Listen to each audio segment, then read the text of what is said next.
বিসমিল্লাহির রহমানির রাহিম। বৃষ্টি নিয়ে বিজ্ঞান এতদিন আপনাকে ধোঁকা দিয়েছে। আল্লাহ কোরআনে বলেছে কিভাবে বৃষ্টি হয়, যা এতদিন আপনার অজানা ছিল। আপনি বিজ্ঞান থেকে যেটা জানেন সেটা ভুল। সত্য জানলে চমকে উঠবেন। কিভাবে বৃষ্টি নামে এই তথ্যে বিজ্ঞান ব্যর্থ। বিজ্ঞান বলে পানি বাষ্প হয়ে আকাশে ওঠে, তারপর মেঘের সৃষ্টি হয়, সেই মেঘ থেকে বৃষ্টি হয়। কিন্তু আল্লাহ কোরআনে বলে সম্পূর্ণ ভিন্ন কথা। কোরআনে পানি সম্পর্কিত 15-20টি আয়াত রয়েছে। আমি মাত্র 2টি আয়াত দেখাবো, যেটা দেখলে আপনি বুঝতে পারবেন আল্লাহর কথাই অধিক সত্য। আপনি কি লক্ষ্য করেছেন কখনো আকাশে সাদা মেঘ, অনেক রোদ, সেখান থেকেই বৃষ্টি হচ্ছে? কিন্তু বিজ্ঞান বলে ভিন্ন কথা, কালো মেঘ থেকে বৃষ্টি হয়।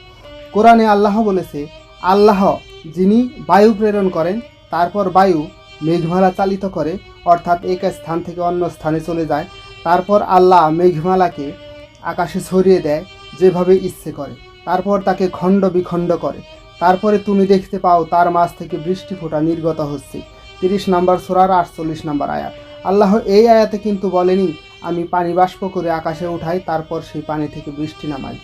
আরও একটি আয়াত দেখুন, আল্লাহ রাসূলকে বলছে, তুমি কি দেখো না আমি মেঘমালাকে চালিত করি, তারপর সেগুলোকে একত্রে জুড়ে দেই, তারপর সেগুলোকে একের উপর আরেকটাকে জমা করি, মেঘের পাহাড় তৈরি করি, তারপর সেই পাহাড় থেকে পানি ধারা বের হতে দেখতে পাও।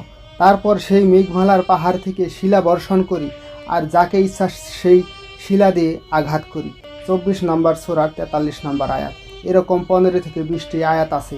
তার মধ্যে থেকে সবচেয়ে স্পষ্ট 2টি আয়াত আমি দেখালাম। বিজ্ঞান আল্লাহর সৃষ্টি অতি সামান্য কিছু আবিষ্কার করেছে মাত্র। বিজ্ঞানের উপর বিশ্বাস নয়, ভরসা করুন। তারা প্রমাণ দিয়ে কথা বলে, কিন্তু তাদের সত্য মিথ্যা যাচাই করার ক্ষমতা আমাদের নেই। তাই সত্য জানতে চাইলে, অন্তরে বিশ্বাস থাকলে মাতৃভাষায় কোরআন পড়া ছাড়া কোনো উপায় নেই।